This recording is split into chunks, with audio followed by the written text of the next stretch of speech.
Gold, trusted gold buyers. మీరు తాకట్టు పెట్టిన బంగారాన్ని విడిపించి ఈ రోజు ఉన్న మార్కెట్ ధరకు కొనబడను. ఇప్పుడు చాలామంది స్పిరిచువల్గా కనెక్ట్ అవుతూ ఉన్నారు. And what is the difference? స్పిరిచువల్కి డివోషనల్కి డిఫరెన్స్ ఏంటి?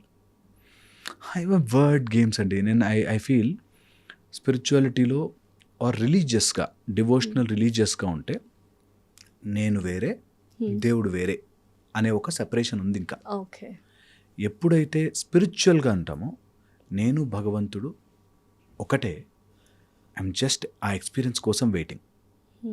ఓకే, అప్పుడు రిలీజియస్లో నేను భగవంతుడు, దేర్ ఇస్ అ డిస్టెన్స్. అదే స్పిరిచువాలిటీలో బోత్ ఆర్ టుగెదర్, కలిసే. ఈ యూనివర్స్ మొత్తంలోనూ ఉన్నాడు దేవుడు, నాలోనూ ఉన్నాడు దేవుడు. ఈ యూనివర్స్ మొత్తంలో దేవుడు ఉంటే అంతా దేవుడే, అప్పుడు నేను దేవుడే. ఇప్పుడు చాలామంది వెస్ట్రన్ కల్చర్, పాప్ కల్చర్, తాగాలి, ఎంజాయ్ చేయాలి, సోషలైజ్ అవ్వాలి అని ఒక వర్గం ఉంటే, ఇంకొంతమంది స్పిరిచువల్గా ఉండాలి, డివోషనల్గా ఉండాలి. వీళ్ళు నేను స్పిరిచువల్ మోడ్లో ఉన్నాను, నేను అవన్నీ చేయను అన్నప్పుడు వీళ్ళని ఒక స్టూపిడిటీగా చూస్తూ ఉంటారు. ఆ kind of people how to manage it? ఎందుకంటే we have to socialise in some things. మనం ఐటీ ఫీల్డ్లో వర్క్ చేస్తున్నా, we are working with the people అన్నప్పుడు how to balance that spirituality and this westernised culture? చాలామంది ఇబ్బంది పడిపోతూ ఉంటారు. They love to be spiritual, but friends కానీ పియర్ ప్రెషర్ ఎక్కువగా ఉంటుంది. So what to do in that situation? అసలు దానికి ఎప్పుడు స్ట్రైట్ ఫార్వర్డ్ ఆన్సర్. మనం ఎక్కడికి వెళ్ళినా కూడా యూ హ్యావ్ దట్ బ్యాలెన్స్. నీ మధ్యలో ఆ బ్యాలెన్స్ మెయింటైన్ చేస్తే, నువ్వు వీకెండ్ కోసం ఆ వీకెండ్లో వెళ్ళి తాగితేనే వాడెవడో నాకు జాబ్లో ఉంచుకుంటాడు అంటే అది వేస్ట్ జాబ్. నీకు హ్యాపీగా వదిలేయచ్చు నిజంగా. అలా సోషలైజ్ అయ్యి అందరితో కలిసి తాగకపోతే నాకు రాదండి అన్నాడంటే, తాగితే నీకు జాబ్ ఇస్తున్నాడా, నీ జాబ్ టాలెంట్ చూసి ఇస్తున్నాడా అని మనకే రావాలి సెన్స్. ఓకే, అంటే వీకెండ్ ఫ్రెండ్స్ అందరితో వెళ్ళి వాళ్ళతో మాట్లాడుతూ ఉంటే ఇంప్రెస్ చేసుకోవాలని ట్రై చేస్తాను. You impress with your knowledge. నువ్వు లేకపోతే ఆ ప్రాజెక్ట్ అట్లా పడిపోతుంది అన్న రోజు నీ తీయడు. నువ్వు తాగినా తాగకపోయినా సంబంధం లేదు. ఓకే, ఇవన్నీ మధ్యలో ఈ అవన్నీ అమ్ముకోవడం కోసం వచ్చేవాళ్ళు పెట్టేది. వీకెండ్ ఎంజాయ్ చేయాలి. నేనంట వీక్ మొత్తం ఎంజాయ్ చేయరా, హ్యాపీగా ఉండు. అదేదో తాగి నీ గురించి నువ్వు మర్చిపోతేనే ఎంజాయ్మెంట్ అని ఎందుకు అనుకుంటావు? కరెక్ట్ కదా. తాగకు, పోనీ అంతవరకు ఫిర్బీకే. స్పిరిచువల్గా ఉన్నావు అనుకో, ఆ స్పిరిచువాలిటీని ఆ వీకెండ్ రోజుని చెప్పాల్సిన అవసరం ఏంటి? Spirituality is for week, full week, whole life, మొత్తం లైఫ్ కదా. సో నా స్పిరిచువాలిటీ, నేను స్పిరిచువల్ అండి, అవన్నీ నాకు వద్దు అని వాళ్ళ ముందు నేను స్పిరిచువల్ అని కూడా చెప్పకు. అట్ ద సేమ్ టైం అక్కడ ఉన్నప్పుడు నేను స్పిరిచువల్ కాబట్టి మీరందరూ బ్యాడ్ అని కూడా మాట్లాడు. అందుకే మనకి మార్గములలో సాత్వికము, తామసికము, రాజసికము అని చెప్పారు. రాజసికం ఇస్ ద మిడిల్ పాత్. అష్టావక్రుడు ఎవరు మహా గొప్ప యోగి అని అడిగితే జనక మహారాజు అని చెప్పాడు. అదేంటి రాజు అంటున్నావు, యోగి ఎట్లా అవుతాడు అని అడిగితే, ఏది జరిగినను అలా చలించకుండా ఉండి అన్నిటి మధ్యలోనూ ఉంటూ ఏది అంటుకోకుండా ఉంటే. అందరు తాగుతున్నా నేను తాగను అసలు, అంతే సింపుల్. ఈ మధ్య చాలా మంది ఉంటున్నారు అలాగా, అందరు తాగుతున్నా and that is not affecting me. అదేదో నేను డల్గా ఉండడం కోసం, బోర్గా ఉండడం కోసం కాదు. Okay, at the same time నేను స్పిరిచువల్గా అట్లా వెళ్ళి అలా కూర్చుంటే టక్ మనం కనెక్ట్ అయిపోతాను. Both are there. నువ్వు ఎక్కడ ఉన్నా సరే you can live a meditative living life హ్యాపీగా. ఈ బ్యాలెన్స్ తెలియకపోతే ఇది ఎక్కువైపోతుంది. అందుకే సౌర మార్గములో మేము నేర్పించేది రాజసిక మార్గం, where you stay everything. Functions ఉన్నాయి, పార్టీలు ఉన్నాయి, వీకెండ్ ఉన్నాయి, ఫ్రెండ్స్ ఉన్నాయి, అన్నీ ఉన్నాయి, మామూలుగా ఉన్నాం, బట్ లోపల స్పిరిచువల్ ఒక బ్యూటిఫుల్ మెకానిజం నడుస్తుంది. అది రాజసికమా? సాత్వికం, రాజసికం, తామసికమేమో నాకు సుఖాలు కావాలి, అవి మందు కావాలి, డ్రగ్ కావాలి, వీటిలోనే కేటగిరీ. సాత్వికమేమో only spirituality, you are more కలవరు కూడా. రాజసికంలో ఈ లైఫ్లో సాధించాల్సినవి సాధించుకుని, గెలవాల్సినవి గెలుచుకుని, సంపాదించుకుని, ఎక్స్పీరియన్స్ చేయాల్సినవన్నీ మోడరేషన్లో ఎక్స్పీరియన్స్ చేసుకుంటూ ఇటు సాత్వికానికి వెళ్ళే ప్రయత్నం ఇంకా కొంచెం స్లోగా by one point of time చేశాను. హోలీ చాలా ఇప్పుడు చూడండి పెద్దవాళ్ళు ఒక ఏజ్ వచ్చాక క్రాకర్స్ కాల్చండి అంటే మస్తు కాల్చాం రా భయ్. ఓకే హోలీ ఆడాంరా, చాలా ఆడేసాం రా. స్లోగా దాని మీద హేట్రెడ్ లేదు, దాని మీద ద్వేషం లేదు. ఓకే స్లోగా యూ విల్ మూవ్ రిలాక్సింగ్ అనుకోవచ్చు, సాత్వికం వెళ్ళిపోతాం. సో అలాగా రాజసికంలో we are vigorous, we are trying to do something, society కోసం ఏదైనా చేయాలి, డబ్బులు సంపాదించాలి, నా పిల్లలు బాగుండాలి, నా కుటుంబం బాగుండాలి. It's a positive selfishness.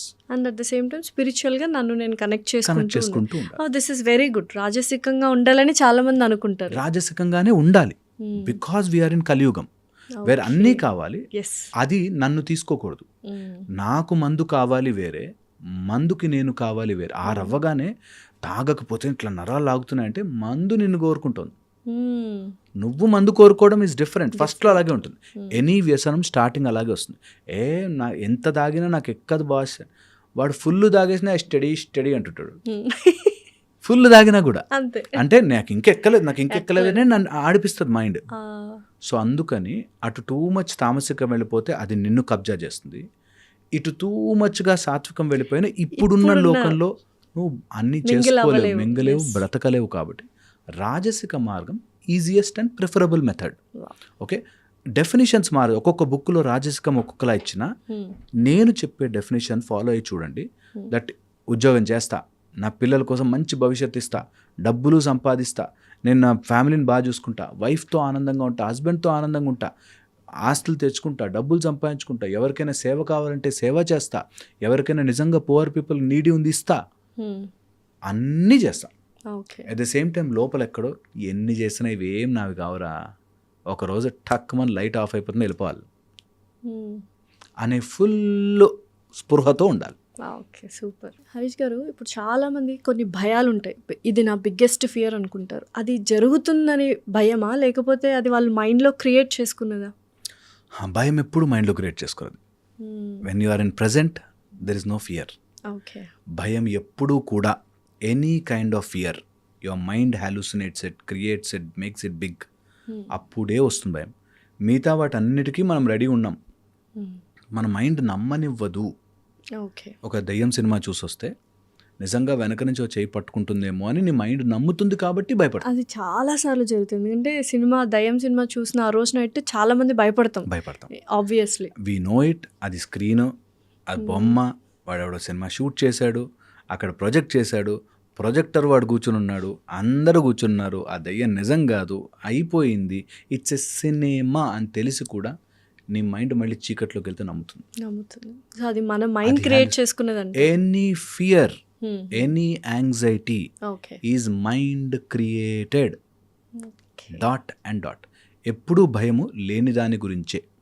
Check చేసుకోండి కావాలంటే. ఏదైనా సరే భయం, నాకు ఫెయిల్ అవుతానేమో అని భయం అండి, ఫెయిల్ అవుతానేమో ఇప్పుడు లేదు. ఇప్పుడు దాని గురించి అసలు ఫెయిల్ అనేది రిజల్టే లేదు ఇప్పుడు, అయినా కానీ భయపడతాం. ఒకప్పుడు ఫెయిల్ అయ్యానండి అందుకని, ఎప్పుడూ అయిపోయింది. ఇప్పుడు రైట్ నౌ ఎగ్జామ్ రాయాలి, దానికి భయం లేదు. అంతే. ఈ క్షణంలో బ్రతకని వాళ్ళు ఎప్పుడు the fear of future and జరిగిపోయిన మిస్టేక్ని తలుచుకుని రిపీటెడ్గా ఉండే థింకింగ్ ఆఫ్ ద పాస్ట్, దీనివల్ల భయం జనరేట్ అవుతుంది.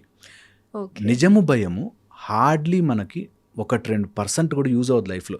ఒక పులి వెంటబడుతుంది, భయపడచ్చు, అది తినేస్తుందేమో అని భయపడచ్చు. అది కూడా తినేస్తుందేమో అనే భయమే. అది ఇంకా రాలే, పట్టుకుని తినేస్తే మనకు తెలియదు. ఓకే, సో ఏదైనా సరే అవుతుందేమో అనే భయంలోనే బ్రతుకుతుంటాము. సో అయితే కొంతమందికి ఫోబియాస్ ఉంటాయి. ఈ ఫియర్స్, ఫోబియాస్ డిఫరెంట్ బిగ్. ఫియర్ని మెడికల్ గా కూడా ఉన్నాయి ఫోబియాస్. చాలా ఉన్నాయి. ఫియర్ని దే మేక్ ఇట్ బిగ్. మీరు నాకు నీడిల్ ఫియర్స్తో వస్తారండి, డెంటల్ డాక్టర్ కదా, నీడిల్ ఫియర్స్తో. నేను కూడా needle phobia. Being a dentist I also have this phobia. కదా నీడిల్. ఇప్పటికి ప్రపంచంలో నీడిల్ గుచ్చుకుని చచ్చిపోయింది అని ఎవ్వరూ లేరు ఈ ప్రపంచంలో కదా. అవును. నీడిల్ గుచ్చుకుంటే చీమ గుట్టినంత నొప్పి వస్తుంది, తర్వాత నార్మల్ అయిపోతుంది. అలాంటి నొప్పులు మనం చాలా కాలు తగులుతుంది వెళ్ళడం ఉంటాయి. అయినను ఏమో అవుతుందేమో అనే నీడిల్ చూసి భయపడుతున్నాం. So fear is always created in the mind. ఎందుకంటే నీడిల్ గుచ్చుకుని ఈ ప్రపంచంలో ఎవరెవరు చచ్చిపోయారు? చచ్చిపోలేదు. ఆ నీడిల్ ఎలా ఇవ్వాలి, ఎలా చేస్తున్నారు అని ఒక డాక్టర్ ట్రైన్డ్ ఫర్ 8-10 years ఇస్తున్నప్పుడు నాకెందుకు భయము? అనే ఆలోచన రానివ్వకుండా అమ్మో అమ్మో అమ్మో అనే ఒక ఫియర్ తెచ్చుకుంటారు వాళ్ళు. Any fear is created exaggerated in your mind. Okay.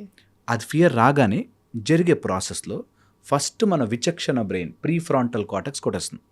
That is called imaginary లోబోటమీ అంటారు. అంటే ఈ front part of the prefrontal cortex యాక్చువల్గా అది అవునా కాదా నిజమా కాదా అని ఆలోచించి సెట్ చేసుకుంటుంది. అలాంటి థింకింగ్ కెపాసిటీ పోతుంది. తర్వాత ఎంతమంది చెప్పినా ఏం కాదు నాన్న భయపడకు నాన్న అన్నా కూడా భయపడుతుంటాం. ఓకే. అండ్ దాని అసోసియేటెడ్ సిమ్టమ్స్ వైట్ డ్రెస్, తర్వాత ఒక నర్సు వెనక నుంచి తీసుకొస్తుంది ఇంజెక్షన్, గుచ్చుకుంటుంది, ఇప్పుడు చాలా ఎక్కువ అవుతుంది. అసోసియేటెడ్ థింగ్స్ వల్ల వారు పక్క రూమ్లో ఎవరు అరుస్తున్నారు ట్రిగర్ అయిపోతుంది. ఇంకా అలా ట్రిగర్ అవ్వగానే they will relate all horrific things, only కెటాస్ట్రఫైజింగే, గుచ్చుకుంటుంది నా వల్ల కాదు నేను తట్టుకోలేని చేస్తారు. ఇది నార్మల్గా ఎవరికైనా అరే ఇంజెక్షన్కి ఏం భయపడతావు ఏమవుతుంది అని మనం ఎలా చెప్తామో అలా కొన్ని హైట్ ఎక్కితే ఏమైపోతుందో, నీళ్లలో పడితే జలగండమైన నేను నీళ్ళలో పడి చచ్చిపోతానేమో, ఈ టైప్లో అస్సలు అబ్సల్యూట్లీ మన రీసెంట్గా చీమకి భయపడి సూసైడ్ చేసుకున్నారు. సో అలాగా దేనికైనా భయపడవచ్చు. Your mind can take one single strand of thought and can pressurise you. అది ఎలా ఒత్తిపడేస్తుందంటే నేను పిచ్చెక్కిపోతుంది. అది సైకలాజికల్గానా లేకపోతే సైకియాట్రిక్ లైక్ మెడికల్గా ఆ అమ్మాయికి అలా జరిగిందా చీమ కుడితే అని సూసైడ్ చేసుకోవడం? డీటెయిల్స్ నిజంగా నేను అంత ఫుల్ థ్రెడ్గా వెళ్ళా కానీ ఫస్ట్ చీమలకు భయపడేది అందరికీ చెప్పి నేను నమ్మాను కూడా అది. ఎందుకంటే అట్లా జరుగుతాయి. ఒక్క థాట్తో అండి చేతికి వైరస్ ఉందేమో అని అనుకుని కడిగిందే కడిగి ఓసిడీలో కడుగుతారు. ఒక థాట్ కెన్ పిన్యూడ్ అని ఇట్లా ఒత్తిపడేచ్చు. నేను ఒకటే థాట్ నేను ఎక్కడికో తీసుకెళ్ళగలదు. ఒక్క థాట్. ఆ థాట్ని నిజముగా ఎంత త్వరగా మనం యాక్సెప్ట్ చేసి దట్ దీస్ ఆర్ ఆల్ ఏదైనా సరే ఈ థాట్స్ ఓకే నేను తయారు చేస్తున్నవి కావు అన్న రోజున భయం కరిగిపోతుంది. డెఫినెట్లీ భయము ఈ క్షణంలో ఉండదు. ట్రై చేసి చూడండి ఏమవుతుందో చూద్దామని. నీ మైండ్ భయపడుతుంది కానీ నిజం భయం ఉండదు. కరెక్ట్. నీ మైండ్కి చెప్పాలి ఓకే అవునా ఇంజక్షన్కి భయమే నిజంగానా, సరే తీసుకుని చూస్తా ఏమేమి అవుతాను చచ్చిపోతాను చూద్దాం, ఏమి కాదు. సో పెయిన్ని మనకు పెయిన్ వచ్చినప్పుడు ఫిజికల్గా మనం పెయిన్ని చూసినప్పుడు సఫర్ అవ్వాలా లేకపోతే వీ హ్యావ్ టు బి అప్పుడు కూడా కూల్గా ఉండాలా? Pain is always physical. Pain is always physical. సఫరింగ్కి ఛాన్సే లేదు అక్కడ. నాకు వేలు కట్టయింది, అయ్యో వేలు కట్టయింది అన్నా ఆ హీలింగ్ అయితే తొందరగా అయిపోదు. ఓకే. అంటుకుపోదు. బట్ ఇది మన ఎమోషన్ కదా, కట్టైన అలా ఫీల్ అవ్వడం, అలా ఫీల్ అయ్యి సఫర్ అవ్వడం ఎమోషన్ న్యాచురల్ అని అనుకుంటాం. ఎమోషన్ మనం క్రియేట్ చేసాం. So suffering is optional. Absolutely suffering లేదు అసలు, మనం క్రియేట్ చేసుకుంటాము. నొప్పి కట్ అయింది ఏం చేయొచ్చు, కట్టచ్చు. నొప్పి బాధ ఉంది అబ్బా గుచ్చుకుందిరా బై అని అనిపిస్తుంది. కానీ అయ్యో నాకే ఎప్పుడు ఇలా అవుతుందండి, కరెక్ట్గా రేపు ఎగ్జామ్ ఉన్నప్పుడు ఇలా అయిందని అంత స్టోరీ అల్లాం. అంటే ఇది వెంట్ అవుట్ చేస్తే కొంచెం రిలాక్స్ ఫీల్ అవుతాం అనుకుంటారు కొంతమంది. అలా ప్యాటర్న్ తయారు చేసుకున్నారు. సో నేను ఇప్పుడు గట్టిగా అరిస్తే నా కోపం తగ్గుతుందని, ఇలా నడిస్తే పెయిన్ తగ్గుతుందని ఫీల్ అవుతాం. కొన్ని థెరపీస్ ఉన్నాయి ఇప్పుడు సామాన్లు బద్దలు కొట్టే ఒక యాక్చువల్గా కొన్ని సిచ్యువేషన్స్ క్రియేట్ చేశారు, కొన్ని ప్లేసెస్ ఉన్నాయి వెళ్ళి మన ఎమోషన్ ని తీర్చేసుకోవాలి, లేకపోతే ఒక థెరపీ ఉంటుంది గట్టిగా అరిచేస్తే హీల్ అయిపోతాము అని. అబ్సల్యూట్లీ ఇవన్నీ మసాజ్ లాగే. మసాజ్ చేసినంతసేపు బాగుంటుంది, హెడ్ మసాజ్ చేస్తే అబ్బా బాగుంటుంది, మళ్ళీ స్ట్రెస్ అక్కడే ఉంది, లైఫ్ లో ప్రాబ్లమ్స్ అక్కడే ఉన్నాయి, అన్ని బాగున్నాయి. అప్పటికి మాత్రమే. లేదా మన మైండ్ ట్యూన్ అవుతుంది, క్యారీ చేసాం కాబట్టి ఇప్పటి నుంచి ఫ్రెష్ అవుతాము, ఇప్పటి నుంచి అవుతాం, మళ్ళీ అది రాగానే సీన్ మళ్ళీ భయపడతాం. అది లోపల నుంచి మనకున్న ఆ కనెక్షన్ పీకి బయట పెట్టకపోతే దట్ నేను అన్నెసరీ నాకు నేను స్టోరీ తయారు చేసుకుని ఆ స్టోరీలో నేనే పడిపోయి ఆ క్రియేట్ చేసుకున్న స్టోరీకి నేనే భయపడి ఆ స్టోరీని తీసి రోజు బయట పెట్టేస్తున్నా. యాజ్ ఎ థెరపిస్ట్ మేము ఇదే చెప్తాం, దట్ నువ్వు అనవసరంగా ఒక స్టోరీని నమ్మి దాని చుట్టూ తిరుగుతున్నావు. ఎవరో చెప్పారు చిన్నప్పుడు ఇంజక్షన్ గుచ్చితే అబ్బా చాలా నొప్పి వస్తుందని, ఆ స్టోరీ దగ్గర తిరుగుతున్నందుకు కమ్ అవుట్ ఆఫ్ ఇట్. నొప్పి వచ్చిన చిన్నదే నొప్పి, దానికంటే ఎక్కువ దెబ్బలే తగులుంటాయి చిన్నప్పుడు ఆబ్వియస్లీ. కానీ ఒప్పుకో, that is how phobia is created. నీకు చూడగానే ఆ రెస్పాన్స్ ఇట్ సెల్ఫ్ నీ మైండ్ లోపల చాలా కెమికల్స్ జనరేట్ అవుతాయి. ఇప్పుడు సొసైటీ కావచ్చు, టెక్నాలజీ కావచ్చు, అవన్నీ మనల్ని కంట్రోల్ చేస్తున్నాయి, మనం కదా కంట్రోల్ చేయాల్సింది. As being a human, superior humans యాక్చువల్గా. అబ్సల్యూట్ కదా. అయినా నీ మైండ్ నీ మాట వినకుండా it has taken over you. నేను నా క్లాసెస్లో నా కోర్సు నేను అన్ని ఇదే నేర్పిస్తా. దట్ నీ మైండ్కి నువ్వే బాస్ అయి ఉండాలి. ఇప్పుడు భయపడు అంటే భయపడాలి, భయపడద్దు అంటే ఆగిపోవాలి నీ మైండ్. ఆగిపోవాలి. అది చేయడానికి best method is to do Sadhana. Practice your mind. Practice. నీ మైండ్ ఎటు వెళ్ళాలి ప్రాక్టీస్ చేయి. ఏంటి అట ఆలోచిస్తున్నా, ఈరోజు చదవాలిగా, ఫోకస్ తీసుకొచ్చి పుస్తకం మీద పెట్టు. నేను ఈరోజు ఏం చేయాలి, నా ప్రాజెక్ట్ గురించి ఆలోచించాలి. You create avenues where you can pull back your mind and place it one place. దానికే మనం ఒక చుక్క పెట్టు, ఒక ఓంకారం పెట్టు, ఒక దేవుడు పెట్టు, ఒక structure. Focus on that, focus on that, focus on that. 9 రోజులు గణపతి నవరాత్రులు చేస్తాం కదా, ఆ 9 రోజులు గణపతి యొక్క స్ట్రక్చర్నే ఊహిస్తాను. మేము మయూర రంజక గణపతి, మయూర రంజక మెడిటేషన్స్, ఇట్లాంటి చాలా మెథడ్స్ ఉంటాయి. Where you get your mind into that and put it there. నీ మైండ్ నీ మైండ్ వినాలి. Mind is your servant. నాకు ఎలాంటి ఆలోచనలు వస్తున్నాయో తెలుసా అండి అన్నాడు. మానే ఆలోచనలు అన్నా. అలా ఎలా మాంతం వచ్చేస్తాయండి అంటే నీ మైండ్ నీ కంట్రోల్లోంచి పోయి ఏ ఆలోచనలు పడితే ఆలోచనలు వచ్చి నిన్ను నమ్మిస్తోంది. ఎవరైనా ఇందులోంచి బయటపడాలి అంటే నేను చెప్పే టెక్నిక్ ఫాలో అయ్యి చూడండి. దట్ నీ మైండ్ నీతో 99% అబద్ధాలు చెప్తుంది. 99% ఆఫ్ యువర్ టైం నీ మైండ్ నీతో ఎప్పుడో దాచిపెట్టుకున్న అబద్ధాలు చెప్తోంది. రన్నింగ్ చేస్తుంటే అమ్మో నీ వల్ల కాదు ఇంకా అని చెప్తుంది. అలా చెప్తూ ఇంకో 2 కిలోమీటర్లు పరిగెట్టచ్చు. ఏమి కాదు. నీ మైండ్ నీతో 99% అబద్ధాలు చెప్తుంది. నమ్మకు. ఎప్పుడు కూడా మనస్సుని నీ కంట్రోల్లో పెట్టుకో. మనం కంట్రోల్ చేయాలి మైండ్ మనం కంట్రోల్లోకి వెళ్ళి. నాకు భయం వేస్తోంది, నాకు భయం వేయాలో లేదో నేను డిసైడ్ చేస్తాను. My mind should follow me, I should not follow my mind. అంతే. హోప్ ఇది అర్థం కావాలి. డెఫినెట్లీ అందరికీ డెఫినెట్లీ ఒక ఐడియా అయితే వచ్చి ఉంటుంది. Thank you so much Harish గారు. Thanks allot.